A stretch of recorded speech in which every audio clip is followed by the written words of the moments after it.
اعوذ باللہ من الشیطان الرجیم بسم اللہ الرحمن الرحیم وَلَقَدْ آتَيْنَا إِبْرَاهِيمَ رُشْدَهُ مِنْ قَبْلُ وَكُنَّا بِهِ عَالِمِينَ إِذْ قَالَ لِأَبِيهِ وَقَوْمِهِ مَا هَذِهِ التَّمَاثِيلُ الَّتِي أَنْتُمْ لَهَا عَاكِفُونَ قَالُوا وَجَدْنَا آبَاءَنَا لها عابدين قال لقد كنتم أنتم وآباؤكم في ضلال مبين قالوا أجئتنا بالحق أم أنت من اللاعبين قال بل ربكم رب السماوات والأرض الذي فطرهن وأنا على ذلكم من الشاهدين وَتَاللَّهِ لَأَكِيدَنَّ أَصْنَامَكُمْ بَعْدَ أَن تُوَلُّوا مُدْبِرِينَ فَجَعَلَهُمْ جُذَاذًا إِلَّا كَبِيرًا لَهُمْ لَعَلَّهُمْ إِلَيْهِ يَرْجِعُونَ۔ مقصد سورۃ الانبیاء کا نفی الشرک فی الدعاء بأحوال الانبیاء علیہم السلام۔ سورت میں شرک فی الدعاء کی نفی ہے۔ یہ ثابت کیا گیا ہے کہ پکار کے لائق صرف ایک ذات ہے، وہ اللہ کی ذات ہے، اور اللہ کے علاوہ کوئی پکار کے لائق نہیں۔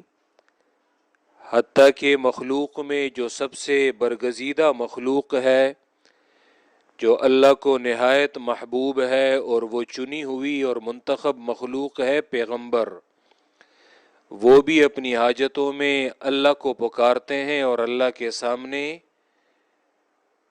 یہ اپنی حاجات اور ضروریات پیش کرتے ہیں۔ تو اور کون کجا ہے، زندہ، مردہ، یا کوئی بت، یا کوئی مورتی، یا چاند ستارے، یا جنات، اور کون ہے کہ جو پکار کے لائق ہے اور اس سے اپنی حاجت وہ طلب کی جائے۔ سورت کو آسانی کے لیے ہم 6 ابواب میں تقسیم کرتے ہیں۔ یہاں تک ہم نے 3 ابواب پڑھے ہیں۔ یہ پہلا باب آیت نمبر 15 تک، جس میں تخویف اخروی ذکر کی گئی، تخویف اخروی سے آغاز کیا گیا، ساتھ میں قرآن سے اعراض کو ملایا گیا، کیونکہ یہ آخرت کو ماننے والا ہی اللہ کی کتاب پر یقین کرتا ہے، اور آخرت سے غافل وہ قرآن سے بھی غافل ہوتا ہے۔ پھر منکرین کے اعتراضات ذکر کیے گئے پیغمبر پر، قرآن پر، اور اس کے جوابات دیے گئے۔ دوسرا باب آیت نمبر 16 سے 29 تک تھا، جس میں زواجر دیے گئے مشرکین کو۔ دلیل نقلی اجماعی تمام پیغمبروں سے ذکر کی گئی۔ وَمَا أَرْسَلْنَا مِن قَبْلِكَ مِن رَّسُولٍ إِلَّا نُوحِي إِلَيْهِ أَنَّهُ لَا إِلَٰهَ إِلَّا أَنَا فَاعْبُدُونِ آیت نمبر 25 میں مشرکین بالملائکہ ان کی تردید کی گئی، فرشتوں کی عاجزی ذکر کی گئی کہ یہ تو عباد مکرمون ہیں، اور یہ تو اللہ کے سامنے منہ نہیں کھول سکتے، اور یہ تو اللہ کے سامنے عاجز ہیں۔ تیسرا باب آیت نمبر 30 سے آیت نمبر 47 تک تھا۔ تیسرے باب میں دلائل عقلیہ ذکر کیے گئے توحید پر، مقاصد اربعہ ذکر کیے گئے اور ان پر زواجر دیے گئے، اور آخر میں تخویف دنیاوی اور تخویف اخروی۔ سورت کا یہ چوتھا باب شروع ہے، جو آیت نمبر 48 سے آیت نمبر 96 تک۔ یہ سورت کے اصل مقصد پر پیغمبروں کے احوال ذکر کیے جاتے ہیں کہ پیغمبر عاجز ہیں۔ اولو العزم پیغمبر یہ بھی اپنی حاجتوں میں اللہ کو پکارتے ہیں۔ داؤد علیہ السلام، سلیمان علیہ السلام بادشاہ ہو کر بھی اللہ کے سامنے محتاج ہیں۔ حضرت ابراہیم علیہ السلام جو ابو الانبیاء ہیں، تمام پیغمبروں کے، ہزاروں پیغمبروں کے جد امجد ہیں، اور یہ پیغمبر ان کی اولاد ہیں، لیکن وہ بھی مصیبت میں اللہ کو محتاج ہیں، اور اللہ نے ہی انہیں بچایا ہے۔ حضرت ایوب علیہ السلام بیمار ہیں، لیکن اپنے آپ سے بیماری دور نہیں کر سکتے، بلکہ اللہ ہی کو پکارا ہے۔ حضرت یونس علیہ السلام مچھلی کے پیٹ میں پھنسے ہوئے ہیں، لیکن اللہ کو محتاج اور اللہ ہی کو پکارتے ہیں۔ زکریا علیہ السلام اولاد نہیں ہے اور اپنے آپ کو اولاد نہیں عطا کر سکتے، بخش سکتے، معلوم ہوا کہ وہ بھی اپنی حاجتوں میں اللہ کو محتاج ہیں۔ ان تمام پیغمبروں کی عاجزی کا جو خلاصہ ہے وہ آیت نمبر 90 میں ذکر کیا جاتا ہے کہ انہم کانوا یسارعون فی الخیرات ویدعوننا رغبا ورہبا وکانوا لنا خاشعین۔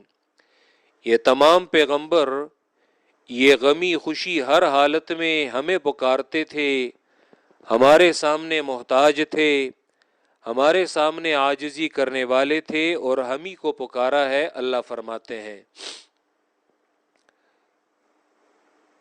دو پیغمبروں کا مختصراً تذکرہ وہ ہو چکا، موسیٰ علیہ السلام، ہارون علیہ السلام۔ گزشتہ صورت میں ان کی تفصیل وہ بیان ہوئی ہے۔ یہ یہاں سے ابراہیم علیہ السلام، سورہ انبیاء آیت نمبر 51، یہاں سے ابو الانبیاء ابراہیم علیہ السلام کا یہ واقعہ یہ ذکر کیا جاتا ہے، رد شرک پر بھی اور ابراہیم کی عاجزی پر بھی، کہ ابراہیم کو انہوں نے آگ میں پھینکا ہے لیکن میں نے انہیں نجات دی ہے، کیونکہ یہ سارے میرے ہی آگے محتاج ہیں اور میں ہی انہیں بچانے والا ہوں۔ وَلَقَدْ آتَيْنَا إِبْرَاهِيمَ رُشْدَهُ، یہ قرآن مجید ابراہیم علیہ السلام کا یہ واقعہ یہ ذکر کرتا ہے جگہ جگہ۔ ابراہیم علیہ السلام بعد کے جتنے پیغمبر آئے ہیں تو ابراہیم کی اولاد میں آئے ہیں، خواہ بنی اسرائیل میں سے تھے، اسحاق کی اولاد میں سے تھے، یا بنو اسماعیل تھے، تو یہ تمام ابراہیم علیہ السلام کی اولاد میں سے آئے ہیں۔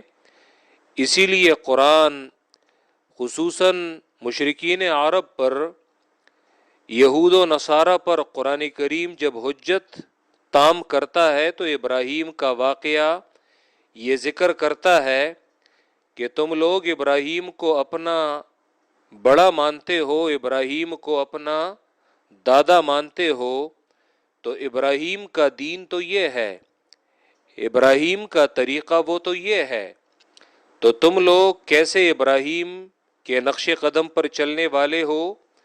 بلکہ ابراہیم کے نقش قدم پر تو یہ آخری پیغمبر چلنے والا ہے، اور ابراہیم کا طریقہ وہ یہ ہے۔ وَلَقَدْ آتَيْنَا إِبْرَاهِيمَ رُشْدَهُ مِنْ قَبْلُ، اور تحقیق ہم نے دی تھی ابراہیم علیہ السلام کو رشدہ، صلاحیت اس مسئلہ توحید کی۔ رشدہ ہدایت مراد صلاحیت ہے اور اہلیت ہے۔ رشد سے مراد یہاں پہ وہ اہلیت اور صلاحیت ہے۔ وَلَقَدْ آتَيْنَا إِبْرَاهِيمَ رُشْدَهُ، اور تحقیق دی تھی ہم نے ابراہیم علیہ السلام کو رشدہ، یہ اہلیت اس مسئلہ توحید کے بیان کی، صلاحیت اس مسئلہ توحید کے بیان کی اور رد شرک کی۔ من قبل یا تو اس سے مراد، چونکہ گزشتہ آیت میں موسیٰ اور ہارون کا تذکرہ گزرا، ساتھ میں تورات کا تذکرہ بھی ہوا، تو یا تو اشارہ ہے اس کی طرف، یعنی موسیٰ اور ہارون اور تورات کے نزول سے پہلے میں نے ابراہیم کو صلاحیت دی تھی مسئلہ توحید کے بیان کی اور رد شرک کی، من قبل موسیٰ و ہارون، اور من قبل نزول التورات مراد یہ ہے، یا من قبل میں اشارہ، بعض مفسرین یہ بھی کہتے ہیں کہ ابراہیم علیہ السلام کو میں نے پہلے ہی سے یہ صلاحیت دی تھی، یعنی نبوت ملنے سے پہلے ہی ابراہیم میں توحید کے بیان کی، توحید پر استدلال کی اور رد شرک کی جو صلاحیت تھی وہ میں نے دی تھی۔ اور ہر پیغمبر نبوت ملنے سے پہلے بھی وہ مومن ہی ہوتا ہے، پکا مومن وہ ہوتا ہے۔ ابراہیم کی شخصیت ایسی شخصیت تھی کہ نبوت ملنے سے پہلے ہی اللہ نے انہیں وہ اہلیت اور وہ صلاحیت دی تھی کہ وہ قوم پر تو یہ جو دلائل ہیں تو ان دلائل سے وہ توحید پر استدلال کر سکتے تھے اور رد شرک پر وہ حجت وہ قائم کر سکتے تھے، دلیل قائم کر سکتے تھے۔ تو من قبل میں اشارہ نبوت سے پہلے، وَلَقَدْ آتَيْنَا إِبْرَاهِيمَ رُشْدَهُ مِنْ قَبْلُ، دیگر توجیحات بھی ہیں، بس یہ دو کافی ہیں۔ وَلَقَدْ آتَيْنَا إِبْرَاهِيمَ رُشْدَهُ مِنْ قَبْلُ، اور تحقیق دی تھی ہم نے ابراہیم علیہ السلام کو رشدہ، ہدایت اس مسئلے توحید کی، صلاحیت اور اہلیت اس مسئلے توحید کی اور رد شرک کی، من قبل تورات سے پہلے یا من قبل نبوت سے پہلے، وَكُنَّا بِهِ عَالِمِينَ، اور تھے ہم اس ابراہیم علیہ السلام پر عالمین، جاننے والے کہ وہ اس صلاحیت کا اہل ہے، کہ وہ اس صلاحیت کا اہل ہے، اور ہم یہ پہلے سے یہ جانتے تھے، ہمارا علم تھا، اور یہ اللہ ہی کو پتہ ہوتا ہے کہ کون وہ میری توحید کا اہل ہے، میری کتاب کا اہل ہے۔ یہ ایسا نہیں ہے کہ اللہ کسی کو اگر پیغمبر بناتا ہے تو بس کسی کو چن لیتا ہے، بلکہ اللہ اس میں وہ صلاحیتیں بھی اللہ کو معلوم ہوتی ہیں کہ یہ اس میں یہ صلاحیت ہے اور اس میں یہ اہلیت ہے۔ وَكُنَّا بِهِ عَالِمِينَ، اور تھے ہم اسے جاننے والے کہ وہ اس صلاحیت کا اہل ہے، وہ اس لائق ہے کہ اسے ہم یہ اہلیت اور یہ صلاحیت یہ دے دیں۔ وَكُنَّا بِهِ عَالِمِينَ، اور تھے ہم، اسی لیے قرآن کہتا ہے اللہ اعلم، اللہ اعلم، اللہ خوب جاننے والا ہے، حیث یجعل رسالتہ، کہ وہ اپنی پیغمبری وہ کہاں پہ رکھے، کس کو پیغمبر بنائے اور کسے اس مقام پہ سرفراز کرے،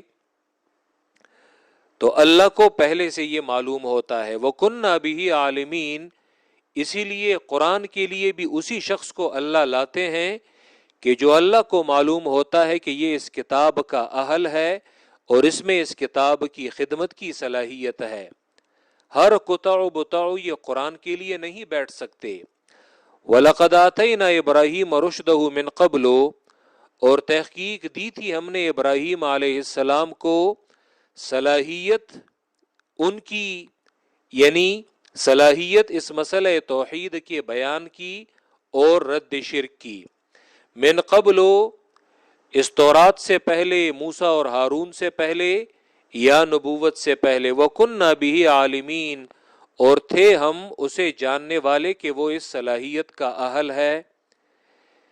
کہ اب آگے اس کی صلاحیت کا وہ عملی اظہار ہے۔ اذ قال لأبیہ وقومہ، اور شروع انہوں نے اپنے گھر سے کی ہے اور پھر اپنی قوم سے، اور یہی تبلیغ کا طریقہ ہے کہ انسان اپنے گھر سے شروع کرے۔ بعض لوگوں کی یہ ترتیب یہ الٹ گئی ہے، کہ اپنے گھر کو چھوڑ کر امریکہ جاتے ہیں۔ کیوں امریکہ جاتے ہو؟ جی امریکہ والوں کا ہم سے پوچھا جائے گا۔ اللہ کے بندے، تم سے امریکہ والوں کا نہیں پوچھا جائے گا، بلکہ سب سے پہلے تم سے اپنے گھر کے بارے میں پوچھا جائے گا، تمہارے بیوی بچے، تمہارے والدین، تمہارے عزیز و اقارب، ان کے بارے میں پوچھا جائے گا۔ اذ قال لأبیہ، جب قرآن پڑھا نہیں ہے تو اسی وجہ سے ترتیب وہ الٹ گئی ہے۔ اپنے گھرانے سے شروع کرو اور پھر اس کے بعد اپنی قوم کی اصلاح کرو۔ ہاں ٹھیک ہے کہ اگر جتنی تمہاری استطاعت ہو، اگر کل کو تمہاری آواز، کیونکہ آج ایسے ذرائع وہ موجود ہیں، کل کو تمہاری آواز اگر دنیا کے دوسرے کونے تک وہ پہنچ سکتی ہو تو پہنچاؤ، اس میں کوئی قباحت نہیں، لیکن یہ ترتیب چھوڑ کے کہ ان کی اصلاح کی تو کوئی فکر نہ کرو اور دور کے لوگوں کی فکر کرو، یہ تو کوئی پاگل شخص ہی ہوگا کہ بیک وقت آگ لگی ہے اس کے گھر پہ بھی اور پڑوس میں بھی، تو وہ پڑوسی کے گھر کی آگ بجھائے اور اپنے گھر کو چھوڑ دے، یہ تو کوئی غیر عاقل ہی ہوگا، کوئی پاگل ہی ہوگا۔ اذ قال لأبیہ، جب کہا انہوں نے لأبیہ اپنے باپ سے، وقومہ اور اپنی قوم سے، ما هذه التماثیل التي، تماثیل تمثال کی جمع ہے، تمثال اصل میں تصویر کو کہتے ہیں، انہوں نے جو مورتیاں بنائی تھیں، دراصل یہ جو نیک بندوں کی شکلیں ہیں تو انہوں نے وہی بنائی ہوتی ہیں، صرف اگر ایک بت کی اور ایک تراشے ہوئے پتھر کی وہ عبادت کرتے تو پھر اس میں وہ شکل بنانے کی ضرورت نہیں تھی۔ یہ جو پتھروں میں اگر صرف انہوں نے پتھر کو ہی پوجنا ہوتا، لیکن آپ دیکھتے ہیں آج بھی جو لوگ وہ بتوں کی عبادت کرتے ہیں تو باقاعدہ ان کی جو شکلیں ہوتی ہیں تو وہ بناتے ہیں، باقاعدہ ان کا چہرہ بناتے ہیں، ہاتھ بناتے ہیں، پیر بناتے ہیں۔ وجہ یہ ہے کہ اس کے پیچھے ایک عقیدہ کار فرما ہے کہ یہ ان کا عقیدہ کیا ہے کہ یہ اصل میں ہمارے ان نیک لوگوں کی وہ مورتیاں ہیں، یہ ان کی وہ شکلیں ہیں، ان میں ان کی روح آتی ہے، ہم ان کے سامنے فریاد کرتے ہیں اور یہ ہماری فریاد یہ اللہ کے دربار میں پیش کرتے ہیں۔ یہ شرک حضرت نوح علیہ السلام کی قوم میں بھی یہی شرک تھا، وَد سُوَاعَ، یعوق، یغوث اور نصر۔ امام بخاری کہتے ہیں کہ وہ حضرت نوح علیہ السلام کی قوم میں سے اللہ کے نیک بندے تھے اور انہوں نے ان کی شکل پہ بت بنائے تھے۔ یہی عقیدہ یہ مشرکین مکہ کا بھی تھا، اگر انہوں نے 360 بت اور اس کے علاوہ سینکڑوں بت اگر انہوں نے بنائے تھے تو یہ سارے نیک لوگوں کی شکلوں پہ انہوں نے بنائے تھے۔ لات، منات، عزا، حبل،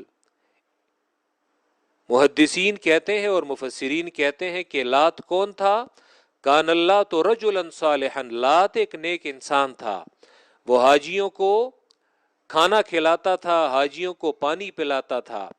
اسی طرح یہ تمام شکلیں، امام راضی اسی لیے تفسیر کبیر میں سورہ زمر کی آیت نمبر 3 کے تحت وہ کہتے ہیں کہ العاقل لا يعبد الصنم من حیث انہ خشب او حجر، ایک عاقل شخص کبھی بھی کسی بت کی عبادت اس نیت سے نہیں کرتا کہ یہ لکڑی ہے اور یا یہ پتھر ہے، اس نیت سے نہیں۔ کبھی بھی دنیا میں کسی عاقل نے، کسی انسان نے ایک بت کی عبادت اس لیے نہیں کی کہ یہ ایک پتھر ہے یا یہ ایک لکڑی کا تراشا ہوا ایک بت ہے، بلکہ ہمیشہ اس کے پیچھے یہی عقیدہ کار فرما ہے۔ اور آپ لوگوں کو اگر یاد ہو تو سورہ یونس آیت نمبر 18 کے تحت وَيَعْبُدُونَ مِن دُونِ اللَّهِ مَا لَا يَضُرُّهُمْ وَلَا يَنْفَعُهُمْ وَيَقُولُونَ هَؤُلَاءِ شُفَعَاؤُنَا عِندَ اللَّهِ، کہ اس آیت کے تحت میں نے تفسیر کبیر امام راضی کا میں نے حوالہ دیا تھا، جلد 17 صفحہ نمبر 227، وہاں پہ امام راضی انہوں نے لکھا تھا کہ انہم وضعوا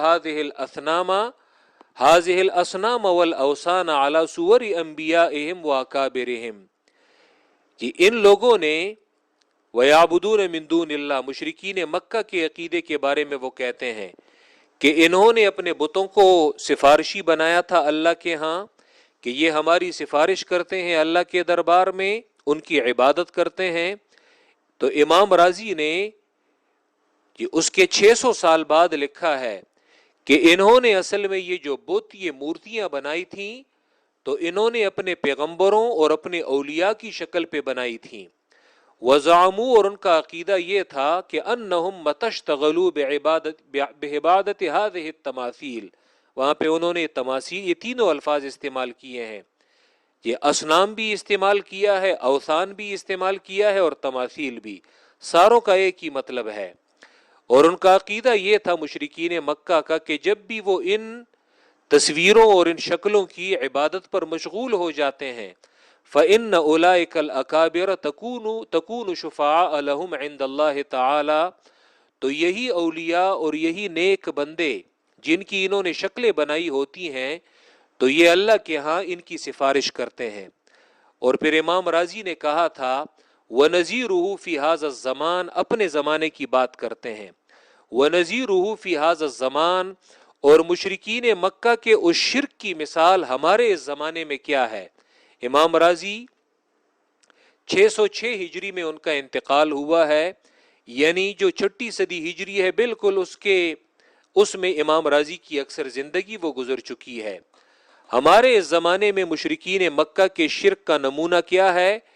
اشتغال کثیر من الخلق، اور یہ بالکل بعینہ ہی ہمارے زمانے کا بھی یہی حال ہے مشرکین کا.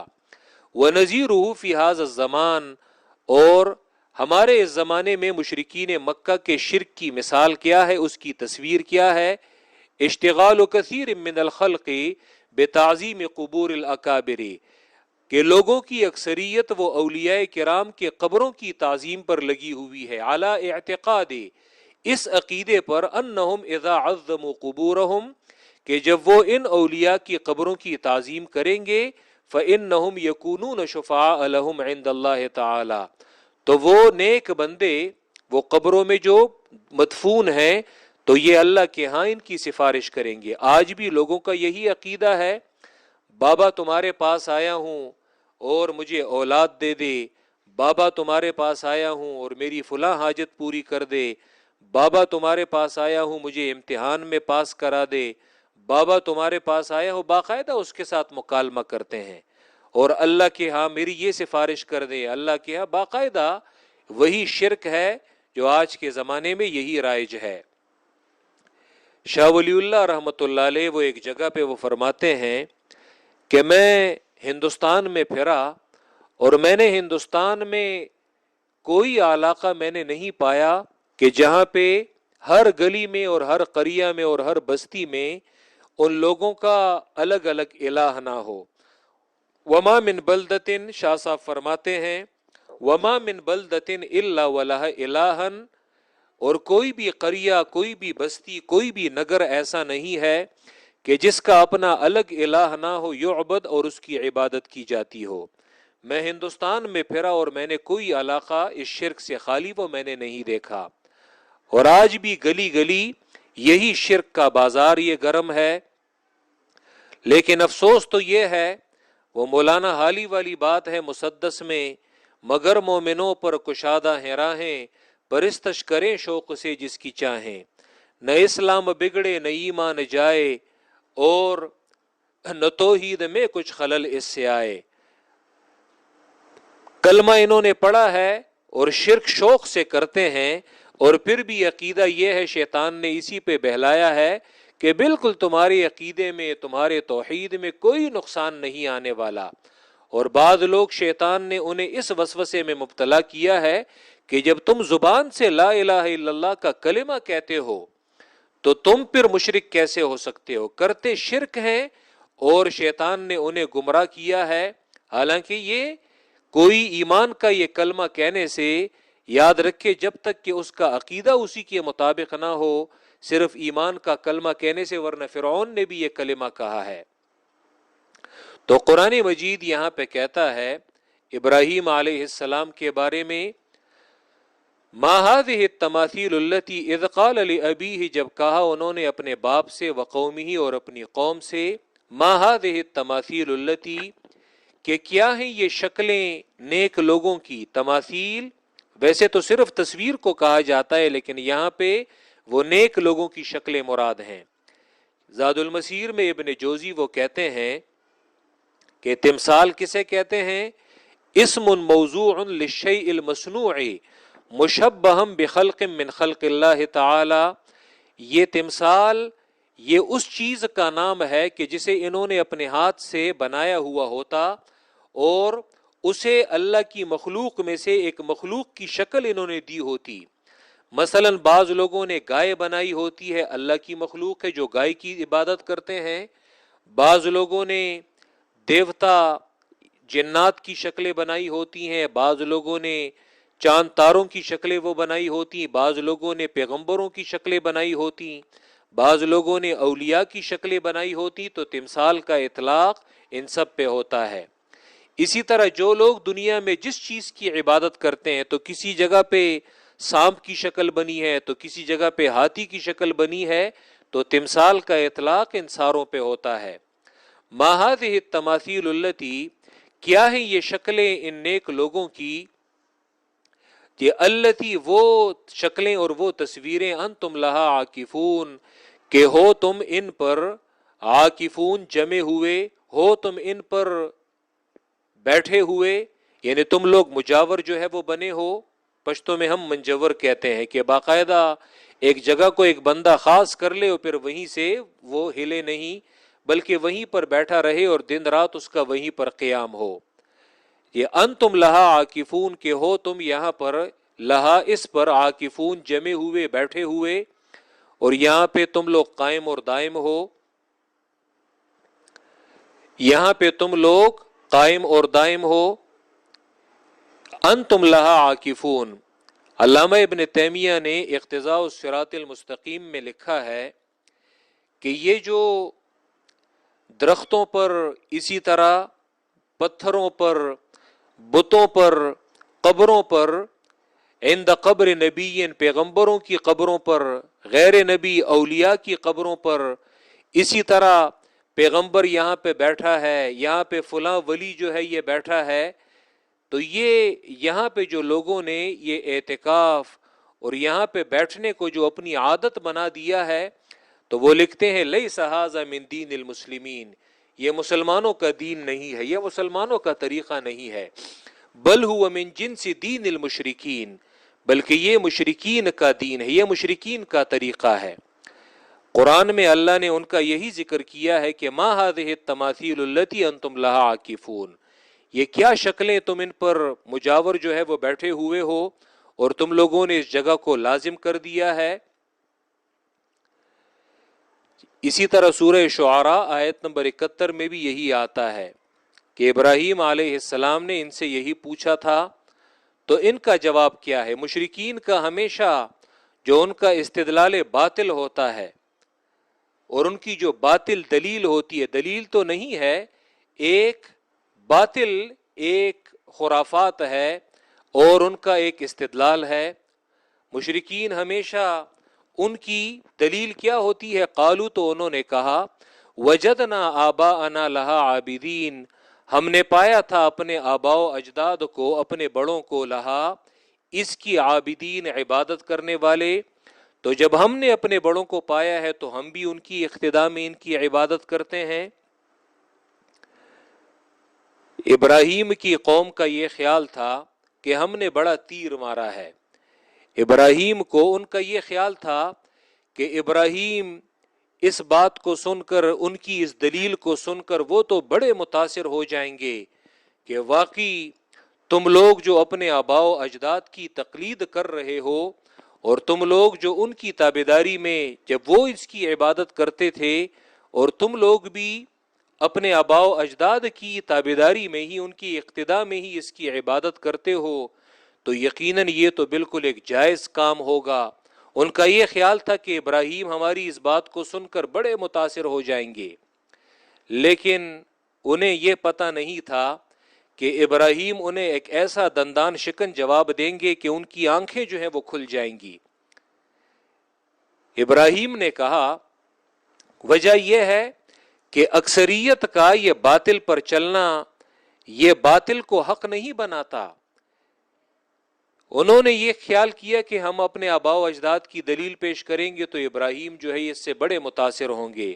قال، تو کہا ابراہیم علیہ السلام نے لقد کنتم انتم تحقیق ہو تم، انتم اور تم ہی، و آباؤکم اور تمہارے آباء و اجداد تمہارے بڑے، فی ضلال مبین صریح گمراہی میں، کھلی گمراہی میں. یعنی اگر تمہارے کہنے کے مطابق تمہارے آباء و اجداد بھی اسی طرح تھے تو تم بھی گمراہ ہو اور تمہارے آباء و اجداد بھی گمراہ تھے.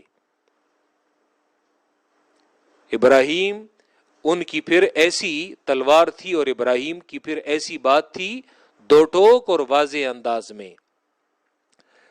کیونکہ یہ اکثریت کا کسی باطل پر چلنا، شرک پر چلنا، یہ اس کو حق نہیں بنا سکتا کہ ہم بھی یہ کام کرتے ہیں اور ہمارے آباء و اجداد بھی یہ کام کرتے تھے. یہ تو بالکل ایسا ہے جیسے تم کسی شخص سے پوچھو یہ چوری کیوں کرتے ہو، اور وہ جواب میں تمہیں کہے کہ کیونکہ میرا باپ بھی چور تھا. تو کیا تمہارے باپ کا چور ہونا یہ چوری کو جائز بنا دے گا؟ تو اسی طرح یہ بھی کہتے ہیں، ہمیشہ بعد کے لوگوں کا یہ خیال ہوتا ہے اپنے بڑوں کے بارے میں کہ ہمارے بڑے جو گزر چکے ہیں وہ تو بڑے پاک باز تھے اور وہ تو بڑے صاف تھے. حالانکہ ایسا نہیں ہے. بڑے پیغمبر ہوں الگ بات ہے، وہ معصوم ہیں. اسی طرح پیغمبروں کے تابعدار ہوں کہ پیغمبروں نے ان کے متعلق اصحاب رسول، ان کے بارے میں اگر بات صحیح ثابت ہو جائے تو یقیناً اسی طرح امت میں جن لوگوں کو اللہ نے ایک مقام دیا ہے، ایک شرافت دی ہے، ایک مرتبہ دیا ہے، اور وہ دلیل کے ساتھ، تاریخ کے ساتھ وہ ثابت ہو جائے، وہ الگ بات ہے. لیکن ایسا تو نہیں کہ جو بھی شخص وہ ماضی میں گزر چکا ہو تو وہ بالکل وہ پاک صاف ہو، اور اسی طرح اسے بھی اللہ نے نہیں بلکہ اس کے عمل کو دیکھا جائے گا کہ اس کا عقیدہ کیا تھا، اس کا عمل کیا تھا، اس کا کردار کیا تھا. قال تو کہا ابراہیم نے، لقد کنتم انتم وآباؤکم فی ضلال مبین، تحقیق ہو تم، انتم تم ہی، وآباؤکم اور تمہارے آباء و اجداد، فی ضلال مبین سری گمراہی میں، تم بھی گمراہ ہو اور تمہارے آباء و اجداد بھی گمراہ تھے. گزشتہ صورت میں اگر آپ لوگوں کو یاد ہو، فرعون نے بھی یہ سوال کیا تھا، لیکن فرعون نے یہ اس طرح نہیں کہا تھا، بلکہ وہاں پہ حضرت موسیٰ علیہ السلام اس کے خلاف لوگوں کو بھڑکانے کے لیے فرعون نے یہ کہا تھا، اچھا تم یہ بڑوں کے بارے میں تم کیا کہتے ہو. وہاں پر چونکہ فرعون نے شرک اور کفر پر اپنے بڑوں کو بطول دلیل پیش نہیں کیا تھا، بلکہ حضرت موسیٰ علیہ السلام لوگوں کو ان کے خلاف بھڑکانے کے لیے، بدظن کرنے کے لیے حضرت موسیٰ سے سوال کیا تھا کہ تم بڑوں کے بارے میں تمہارا کیا خیال ہے. اس کا یہ خیال تھا کہ موسیٰ علیہ السلام جذبات میں آ کر یہ کہیں گے کہ وہ تو سارے گمراہ تھے، بلکہ وہاں پہ موسیٰ علیہ السلام نے بڑی حکمت بری انداز میں جواب دیا تھا، اور حضرت موسیٰ نے کہا تھا کہ جہاں تک بڑوں کے بارے میں بات ہے تو علمھا عند ربی فی کتاب، اس کا علم میرے رب کے پاس ہے، فی کتاب لوح محفوظ میں، لا یضل ربی ولا ینسا، میرا رب جو ہے وہ تو نہ خطا ہوتا ہے اور نہ کسی کو بھولتا ہے. یعنی میرے رب نے ان کی ہدایت کے لیے ضرور بندوبست کیا ہوگا. کسی نے اگر شرک کا کام کیا ہے تو اللہ اسی کے مطابق اس کو سزا دے گا. لیکن یہاں پہ انہوں نے شرک پر اپنے آباء و اجداد کو دلیل کے طور پہ پیش کیا ہے. تو یہاں پہ پیغمبر کا جواب دیکھیں. اب یہاں پہ پیغمبر یہ نہیں کہہ رہا کہ جہاں تم تو گمراہ ہو، لیکن جہاں تک تمہارے آباء و اجداد کا تعلق ہے تو ان کا معاملہ جو ہے وہ میرے رب کو معلوم ہے. نہیں، بلکہ تمہارے کہنے کے مطابق تمہارے آباء و اجداد بھی مشرک تھے تو وہ بھی سری گمراہی میں تھے. قالو تو انہوں نے کہا، اجئتنا بالحق، تو انہوں نے یہ بات سن کر یہ تو انہیں ایک جھٹکا لگا، تو انہوں نے ابراہیم سے کہا، اجئتنا بالحق، کہ آیا تم آئے ہو ہمارے پاس بالحق کی، سچ کے ساتھ تم سچ بول رہے ہو، ام انت من اللاعبین، یا ہو تم مذاق کرنے والوں میں سے، لاعبین کھیلنے والوں میں سے، مذاق کرنے والوں میں سے. ابراہیم تم سچ بول رہے ہو یا مذاق کر رہے ہو؟ یعنی یہ بات سرے سے ان کا خیال ہی نہیں تھا کہ ہمارے بتوں کو اور ہمارے معبودوں کو کوئی اس انداز میں للکارے گا. ابراہیم نے کہا، قال بل ربکم رب السماوات والارض، کہا ابراہیم علیہ السلام نے بر ربکم، بلکہ رب تمہارا، رب السماوات والارض، وہ پالنے والا ہے آسمانوں کا، والارض اور زمین کا، زمین اور آسمان والوں کا وہ پروردگار وہ ہے، مالک وہ ہے، یہ الذی وہ ذات فطرہن، ہن میں ضمیر اس ارض اور سماوات کی طرف راجع ہے، وہ ذات کہ جس نے پیدا کیا ہے ان زمین اور آسمانوں کو، اس کا خالق ہے۔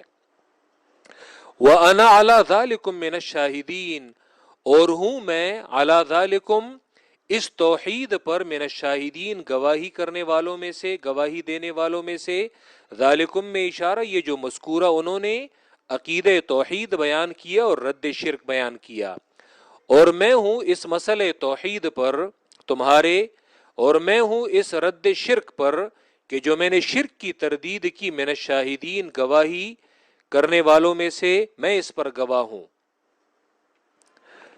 ابراہیم نے کہا تم لوگ یہ اسے مذاق سمجھ رہے ہو، بلکہ جو حقیقی خالق ہے، اور یہاں پہ ابراہیم نے دلیل پیش کی ہے کہ جو حقیقی خالق ہے اس کائنات کا، اور وہ جو رب ہے وہی یکتا رب ہے، اور وہی جو ہے وہ عبادت کے لائق ہے، اور میں اس پر گواہی دینے والوں میں سے ہوں، میں اس پر گواہ ہوں۔ تم لوگ میری طرف مذاق کی نسبت کر رہے ہو، میں اس پر گواہ ہوں اور میں گواہی دینے والا ہوں۔ اور یہ ہر زمانے میں، اور یہاں پہ ابراہیم ان کی طرف نسبت کر رہے ہیں، بر ربکم، اس سے معلوم ہوتا ہے کہ وہ اللہ کی ربوبیت کے وہ قائل تھے، اور یہ ہر زمانے میں مشرکین کا یہی عقیدہ ہوتا ہے کہ وہ اللہ کی جو کبریائی ہے، اور اللہ کو وہ سب سے بڑا معبود سمجھتے ہیں، سب سے بڑا خدا سمجھتے ہیں۔ شرک ہمیشہ مشرکین نے اسی لیے کیا ہے کہ ہم اللہ تک کیسے پہنچیں، تو انہوں نے براہ راست عبادت کرنے کی بجائے درمیان میں یہ واسطے بنا لیے، درمیان میں شفعاء بنا لیے، تو کسی نے قبر کو شفیع بنا لیا اور کسی نے بت کو اپنا سفارشی جو ہے وہ بنا لیا۔ ترمذی کی روایت میں آتا ہے، عمران ابن حسین رضی اللہ تعالیٰ عنہ کی روایت، حسین صاد کے ساتھ ہے، رسول اللہ صلی اللہ علیہ وسلم نے، عمران ابن حسین کی روایت ہے، اور رسول اللہ نے اس کے والد حسین سے پوچھا تھا کہ یا حسین، زمانے جاہلیت میں تم کتنے آلہہ کو پوچھتے تھے، تمہارے کتنے خدا تھے؟ تو حسین نے جواب دیا سبعۃ، 7 خدا تھے ہمارے زمانے جاہلیت میں، 6 فی الارض وواحد فی السماء، 6 زمین میں تھے اور 1 آسمان میں تھا۔ رسول اللہ صلی اللہ علیہ وسلم نے پھر پوچھا حسین سے کہ تم لوگوں کی غمی اور خوشی میں جو سب سے بڑا تھا، اور تم کسے ان 7 خداؤں میں تم سب سے بڑا جو ہے وہ کسے شمار کرتے تھے؟ تو حسین نے کہا الذی فی السماء، وہ جو آسمان میں ہے، اور یہ ہر زمانے میں مشرکین کا یہی عقیدہ ہوتا ہے کہ وہ اللہ کو وہ بڑا الہ سمجھتے ہیں۔ شرک اسی لیے کرتے ہیں کہ وہ اللہ کو مانتے ہیں۔ آج بھی اگر آپ ہندوؤں سے پوچھیں تو وہ اللہ ہی کو مانتے ہیں، سکھوں سے پوچھیں تو وہ اللہ ہی کو مانتے ہیں، دنیا میں جتنے مشرکین ہیں تو وہ اللہ ہی کو مانتے ہیں، لیکن درمیان میں انہوں نے یہ جو بت پرستی، قبر پرستی، درمیان میں یہ جو شفعاء، سفارشی وسیلے جو انہوں نے بنائے ہیں، تو یہ اسی لیے کہ ہم انہیں کہتے ہیں۔ عجیب بات ہے، ہمارے استاد محترم فرماتے ہیں کہ جو ذات علیم اور خبیر ذات تھی، اس ذات کے لیے تو انہوں نے درمیان میں واسطے بنا لیے، اور جو فوت ہو چکے ہیں، جو دنیا سے جا چکے ہیں اور جو مٹ چکے ہیں، ان کے لیے درمیان میں واسطہ نہیں بناتے۔ مشرک کی عقل جو ہے وہ ماری گئی ہے، وہ ختم ہے۔ قبر والے کے لیے اس کو ڈائریکٹ جو ہے وہ سوال کرتے ہیں کہ بابا میری یہ فلاں حاجت جو ہے یہ تو سن لے، تو اس کے بارے میں عقیدہ یہ نہیں ہے کہ یہ بابا کے لیے بھی کسی اور بابا کو تلاش کرنا چاہیے، وہاں پہ بابا ڈائریکٹ سنتا ہے، لیکن جو ذات براہ راست سننے والا ہے تو اس کے لیے درمیان میں وسیلے پیدا کیے ہیں۔ شیطان نے ان کی عقل ماری ہے، اور یہ ہر زمانے میں مشرکین کا یہی عقیدہ اور یہی نظریہ ہوتا ہے۔ وَتَاللَّهِ لَأَكِيدَنَّ أَصْنَامَكُمْ بَعْدَ أَن تُوَلُّوا مُدْبِرِينَ، ابراہیم نے کہا کہ ان باتوں سے لاتوں کے یہ بت جو ہے یہ باتوں سے نہیں مانتے. تو ابراہیم نے کہا انہیں پریکٹیکل جو ہے وہ سبق وہ دینا چاہیے، اور یہ ہمیشہ پیغمبروں کا یہی طریقہ ہوتا ہے. وَتَاللَّهِ، اور قسم اللہ کی، لَأَكِيدَنَّ أَصْنَامَكُمْ، ضرور میں تدبیر کروں گا. اب یہاں پہ تماثیل کی بجائے اصنام، کیونکہ قرآن اسی کو یہ بار بار یہ لفظ استعمال کرتا ہے. اور ابراہیم کی قوم میں جو بت پرستی تھی یہ بھی تھی، اور ابراہیم کی قوم میں کواکب پرستی بھی تھی. جیسے کہ آج مسلمانوں میں ہے، بعض مسلمان کواکب کو اپنا الہ اور انہیں اس کائنات کا نظام چلانے والا سمجھتے ہیں، عالم الغیب سمجھتے ہیں. تمہارا سٹار کون سا ہے، تمہارا ہفتہ کیسے رہے گا، اور یہ مہینہ کیسے رہے گا، اور مستقبل کے حالات بتاتے ہیں. آج بھی اس امت میں کواکب پرستی بھی ہے، اور آج بھی ان میں وہی بت پرستی، قبر پرستی یہ بھی ہے. لَأَكِيدَنَّ أَصْنَامَكُمْ، ضرور میں تدبیر کروں گا اصنامکم، تمہارے ان بتوں کے ساتھ، تمہارے ان آلہہ کے ساتھ، بعد ان تولوا مدبرین، بعد اس کے کہ تم لوگ پلٹو مدبرین، پیٹھ پھیرنے والے. یعنی جب تم لوگ یہاں سے چلے جاؤ تو میں تم لوگوں کے ان بتوں کے ساتھ میں تدبیر کرتا ہوں. قید یہ تدبیر کو کہتے ہیں، اور یہ اچھی بھی ہوتی ہے اور بری بھی ہوتی ہے. اکثر قید کا یہ لفظ یہ یعنی مضموم میں استعمال ہوتا ہے، برے اس میں استعمال ہوتا ہے، لیکن یعنی کم طور پہ یہ اچھے کے لیے بھی استعمال ہوتا ہے. لَأَكِيدَنَّ أَصْنَامَكُمْ، ضرور میں تدبیر کروں گا تمہارے ان بتوں کے ساتھ، بعد ان تولوا مدبرین، تمہارے ان خداؤں کے ساتھ، بعد اس کے کہ تم پلٹو اور تم پیٹھ پھیر لو، مدبرین پیٹھ پھیرنے والے. جب تم پلٹو پیٹھ پھیرنے والے، جب تم لوگ یہاں سے چلے جاؤ تو میں تمہارے ان آلہہ کا ان کی درگت بناتا ہوں، اور میں ان کو ذرا سبق سکھاتا ہوں. جی ایسا نہیں کہ انسان کسی جگہ پہ اس کا بس نہ چلے اور فضول میں وہ جی اپنی جو توانائی جو ہے وہ صرف کرے. اب ابراہیم کو یہ معلوم ہے اگر میں ان کے سامنے ان پر میں برس پڑتا ہوں اور میں انہیں توڑنے کی کوشش کرتا ہوں تو ضرور وہ ان کا ہاتھ پکڑیں گے اور وہ اسے چھوڑیں گے نہیں. تو ابراہیم نے کہا کہ عنقریب میں تم لوگوں کو سبق دے دوں گا. وَتَاللَّهِ لَأَكِيدَنَّ أَصْنَامَكُمْ بَعْدَ أَن تُوَلُّوا مُدْبِرِينَ، اور قسم اللہ کی کہ ضرور میں تدبیر کروں گا تمہارے ان بتوں کے ساتھ، بعد اس کے کہ تم پلٹو مدبرین، پیٹھ پھیرنے والے. جب تم لوگ یہاں سے چلے جاؤ تو میں انہیں سبق سکھاتا ہوں. مفسرین تاریخی روایات میں یہ آتا ہے کہ دراصل یہ کسی میلے میں، کسی عید کی، کسی تہوار میں یہ جانے والے تھے، اور ابراہیم کو پتا تھا کہ یہ وہاں پہ چلے جائیں گے تو پھر یہاں پہ موقع جو ہے وہ خالی ہوگا، اور پھر میں یہاں پہ اپنی کاروائی جو ہے وہ کر سکتا ہوں.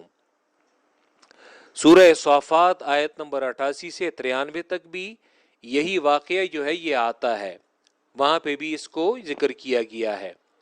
بعد ان تولوا مدبرین، بعد اس کے کہ تم پلٹو مدبرین، پیٹھ پھیرنے والے. فجعلہم جذاذا، اب یہاں پہ کلام میں حذف ہے. قرآن جو چیز خود بخود وہ سمجھ میں آ جاتی ہے تو قرآن اس کلام کو ذکر نہیں کرتا. تو فجعلہم جذاذا، تو کر دیا ابراہیم نے انہیں ٹکڑے ٹکڑے. اب اس سے پہلے کلام حذف ہے، ابراہیم نے وہ بات کہی تو اب وہ لوگ وہ چلے گئے اپنی تہوار منانے کے لیے. تو ابراہیم جو ہے وہ یہاں پہ ان کے بت خانے وہ آیا، صنم خانے، اور پھر وہاں پہ ابراہیم نے اپنی کاروائی جو ہے وہ ڈالی ہے. فجعلہم جذاذا، اور بلاغت میں اسے ایجاز بالحذف کہتے ہیں کہ جو خود بخود کلام سے وہ سمجھ میں آ جائے تو وہ وہاں پہ وہ مراد ہوتا ہے. فجعلہم جذاذا، تو کر دیا ابراہیم علیہ السلام نے انہیں جذاذا، ٹکڑے ٹکڑے. جز کسی چیز کو توڑنے کو کہتے ہیں اور ٹکڑے ٹکڑے کرنے کو کہتے ہیں. جی الا کبیر لہم، مگر وہ بڑا بت، لہم ان کا، مگر وہ بڑا بت لہم ان کا. ابراہیم نے اسے نہیں توڑا، ابراہیم نے اسے وہ نہیں توڑا. الا کبیر لہم، مگر وہ بڑا بت لہم ان کا. ابراہیم نے اسے نہیں توڑا، کس لیے؟ لعلہم الیہ یرجعون، کہ تاکہ وہ لوگ الیہ اس کی طرف یرجعون وہ لوٹیں، الیہ میں ضمیر اس بڑے بت کی طرف لوٹیں اور اس سے یہ پوچھیں کہ یہ کاروائی کس نے کی ہے، تاکہ ابراہیم علیہ السلام انہیں پریکٹیکلی وہ اپنی بات وہ سمجھا سکیں اور توحید کی جو دلیل ہے اور شرک کی جو مذمت ہے ابراہیم ان پر یہ دلیل قائم کر سکیں۔ لعلہم الیہ یرجعون، تاکہ وہ الیہ اس کی طرف یرجعون وہ پلٹ سکیں اور وہ لوٹ سکیں۔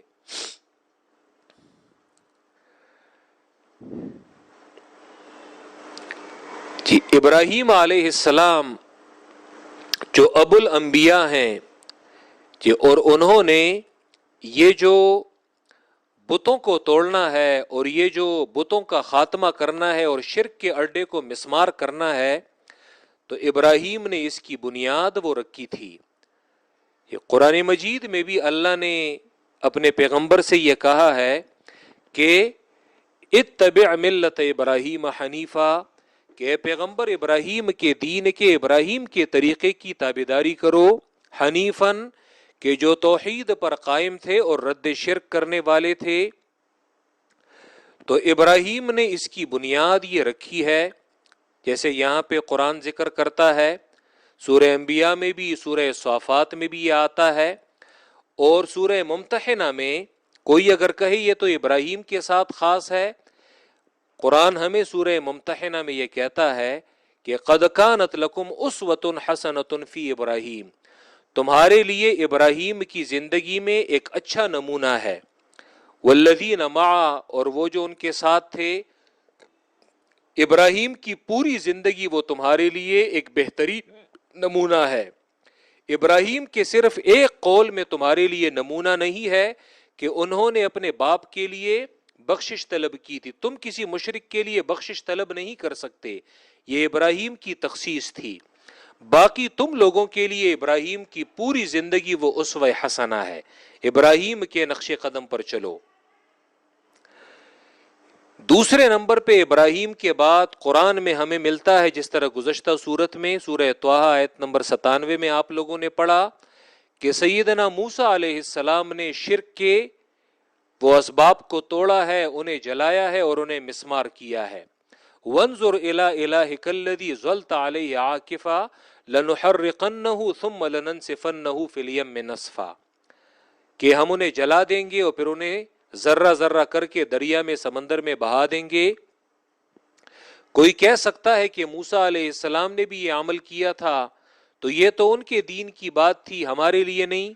سورہ انعام آیت نمبر 90 میں اللہ فرماتے ہیں، تمام پیغمبروں کا تذکرہ کرتے ہیں جن میں موسیٰ بھی ہیں، اور پھر آخر میں اپنے پیغمبر سے کہتے ہیں آیت نمبر 90 میں کہ یہ پیغمبر تھے، انہیں اللہ نے توفیق دی تھی، فَبِهُدَاهُ مُقْتَدِي، ان پیغمبروں کے نقش قدم پر چلو۔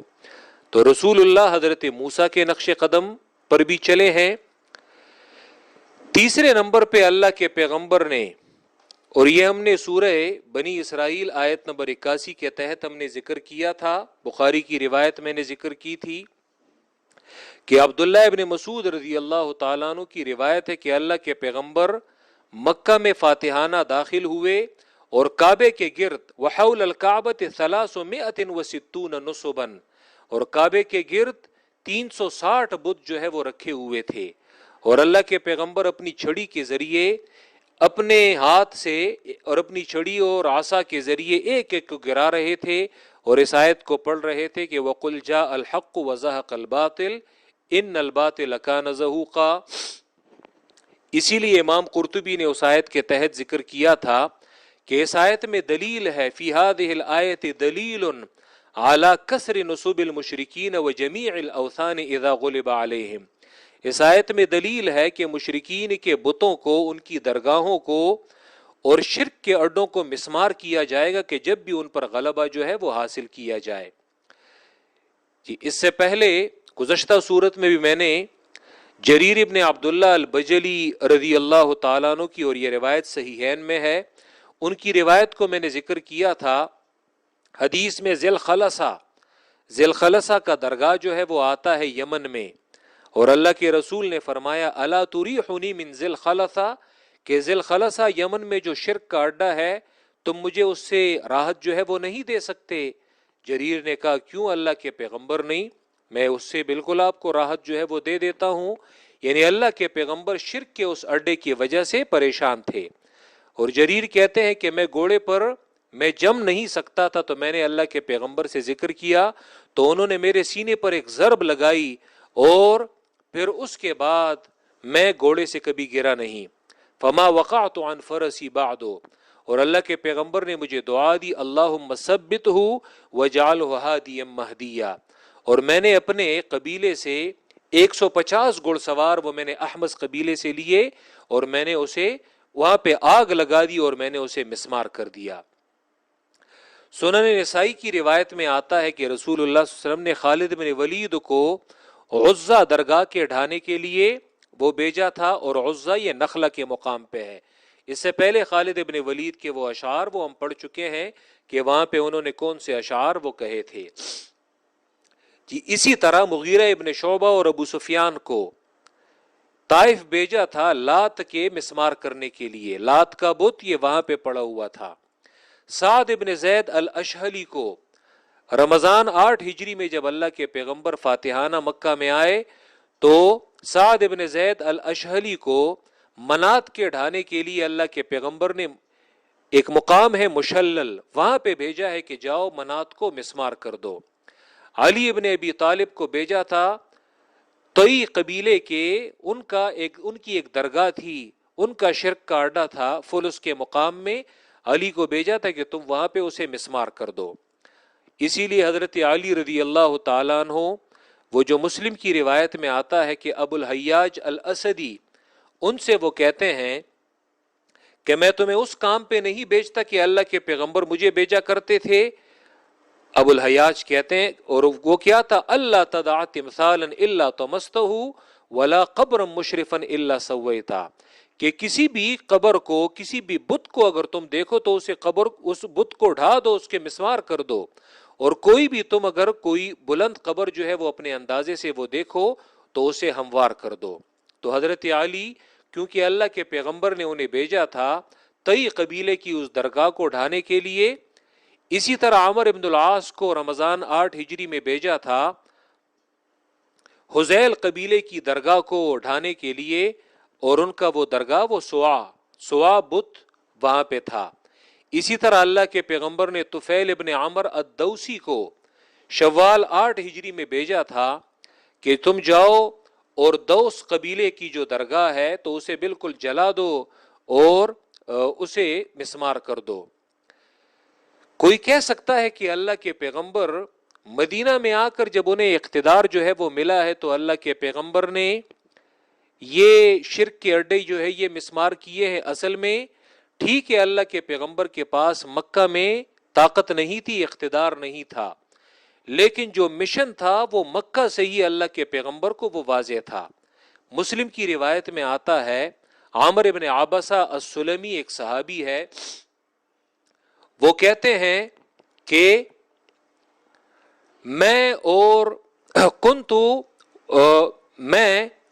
جاہلیت میں میرا یہ عقیدہ تھا کہ یہ لوگ جو ہیں یہ گمراہی پر ہیں، کیونکہ یہ بتوں کی بعض لوگ انہیں اگر حق کا پیغام نہیں بھی پہنچا ہوتا کسی پیغمبر کا تو وہ فطرتی طور پر موحد ہوتے، شرک سے انہیں نفرت ہوتی ہے۔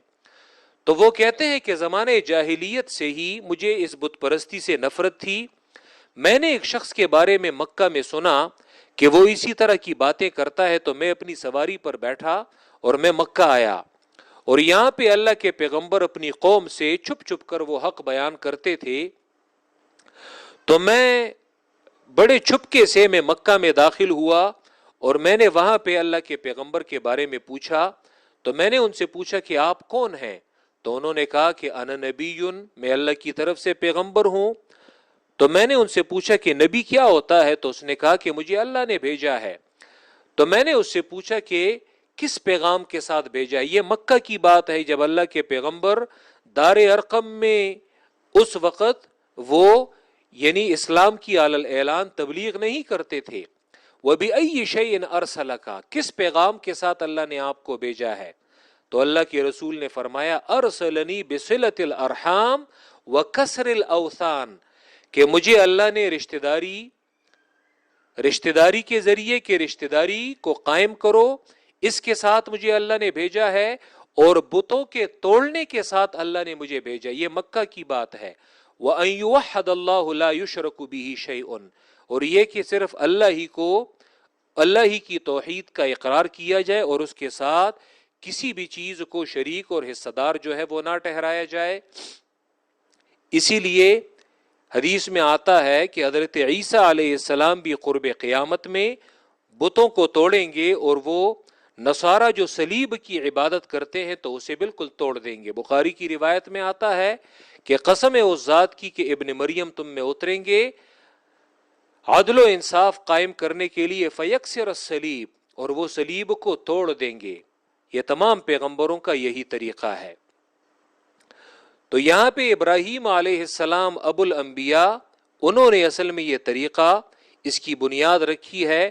ابراہیم نے فجعلہم جذاذا، اور یہ پھر اللہ کے رسول کے بعد صحابہ کرام کا بھی یہی طریقہ تھا، اور بہت سارے ایسے نیک بادشاہ گزرے ہیں کہ جنہوں نے اسی طریقے اور اسی نقش قدم پر انہوں نے بھی عمل کیا ہے۔ محمود غزنوی ایک معروف نام ہے۔ محمود غزنوی کے بارے میں یہ البدایہ والنہایہ میں ابن کثیر نے، اسی طرح ابن الاسیر نے الکامل میں، یہ ان کے متعلق جو تفصیلی احوال ہیں تو وہ انہوں نے ذکر کیے ہیں۔ یہ الکامل میں ابن الاسیر نے محمود غزنوی کے متعلق لکھا ہے، اور یہ 446 ہجری کے یہ واقعات ہیں، 446 ہجری کے۔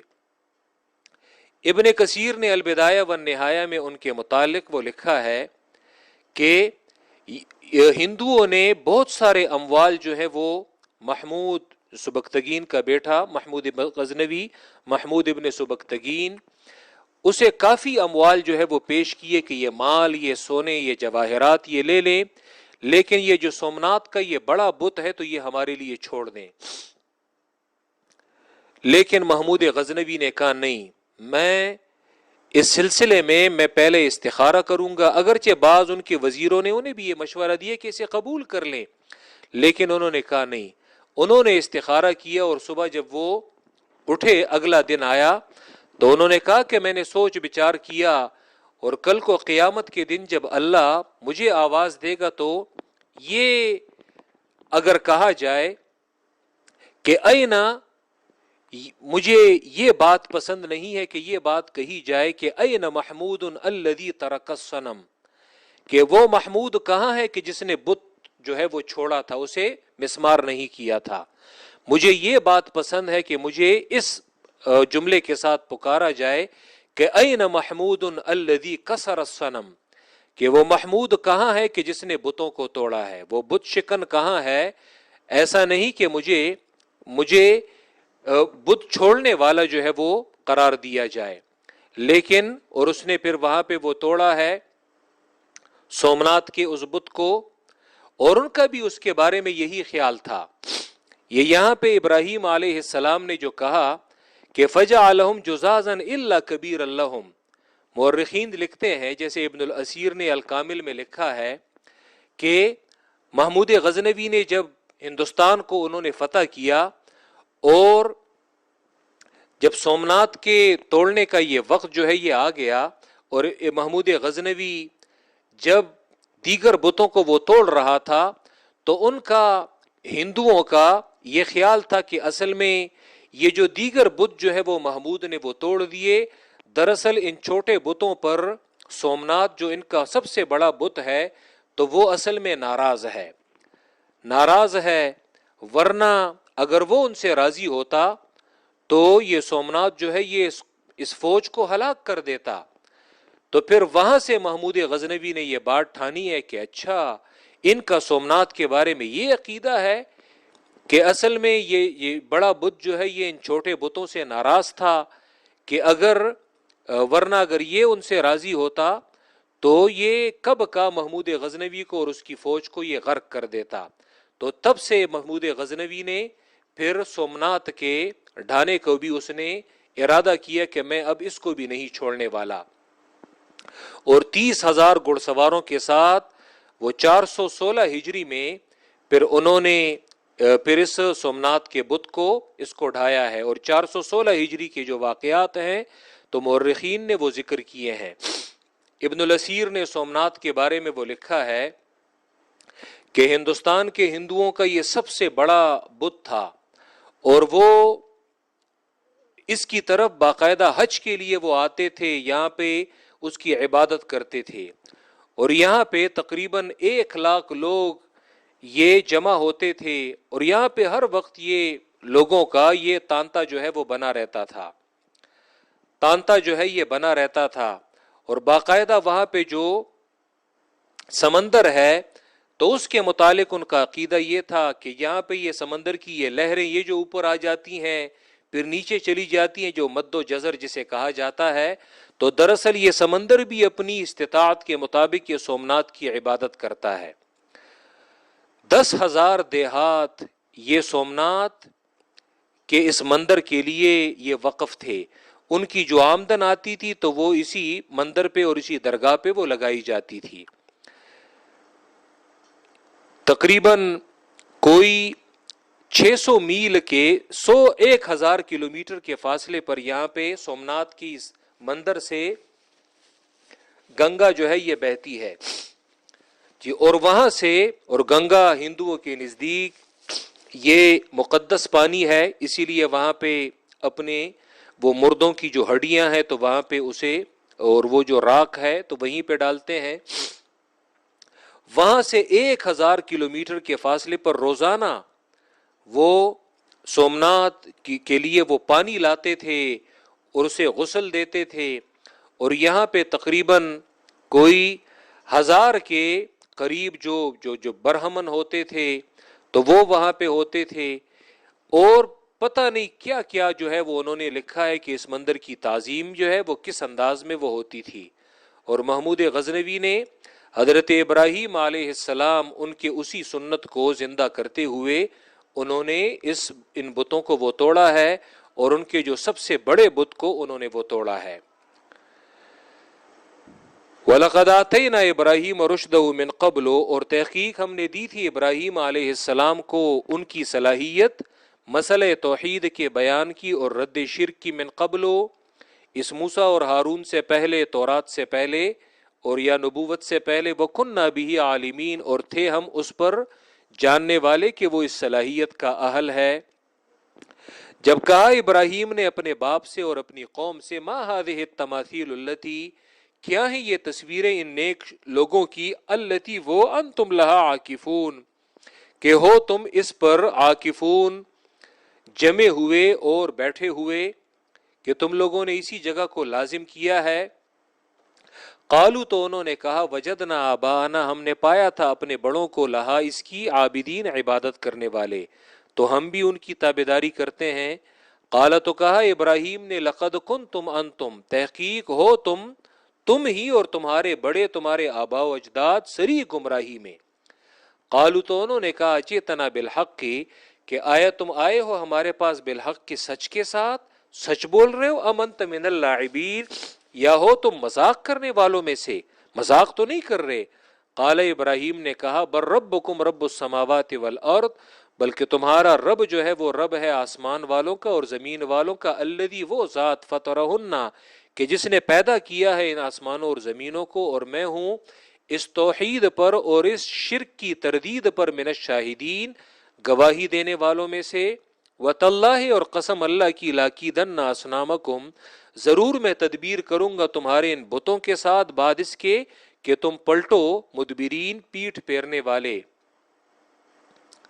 فَجَعَلَهُمْ جُذَاذًا تو کر دیا ابراہیم علیہ السلام نے انہیں جُذَاذًا ٹکڑے ٹکڑے, إِلَّا كَبِيرًا لَهُمْ مگر وہ بڑا بت ان کا اسے نہیں توڑا, لَعَلَّهُمْ إِلَيْهِ يَرْجِعُونَ تاکہ یہ لوگ اس کی طرف یرجعون لوٹ سکیں.